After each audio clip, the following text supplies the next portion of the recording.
جو بن دیکھے اپنے پروردگار سے ڈرتے ہیں اور قیامت کا بھی خوف رکھتے ہیں، اور یہ مبارک نصیحت ہے جسے ہم نے نازل فرمایا ہے، تو کیا تم اس سے انکار کرتے ہو؟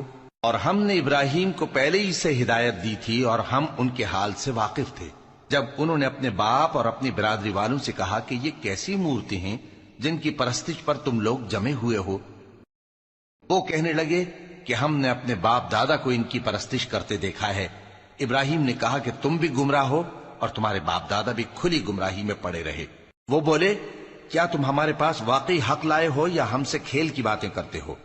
ابراہیم نے کہا، نہیں، بلکہ تمہارا پروردگار آسمانوں اور زمین کا پروردگار ہے جس نے ان کو پیدا کیا ہے، اور میں اس بات کا گواہ اور اسی کا قائل ہوں۔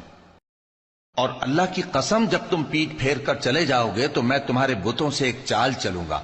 پھر ان کو توڑ کر ریزہ ریزہ کر دیا، مگر ایک بڑے بت کو نہ توڑا تاکہ وہ اس کی طرف رجوع کریں۔ کہنے لگے کہ ہمارے معبودوں کے ساتھ یہ معاملہ کس نے کیا؟ وہ تو کوئی ظالم ہے۔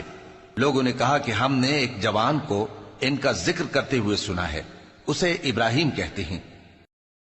وہ بولے کہ اسے لوگوں کے سامنے لاؤ تاکہ وہ گواہ رہیں۔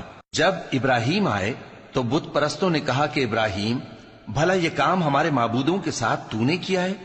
ابراہیم نے کہا، بلکہ یہ ان بڑے بت نے کیا ہوگا، اگر یہ بولتے ہوں تو ان سے پوچھ لو۔ انہوں نے اپنے دل میں غور کیا تو آپس میں کہنے لگے، بے شک تم ہی بے انصاف ہو۔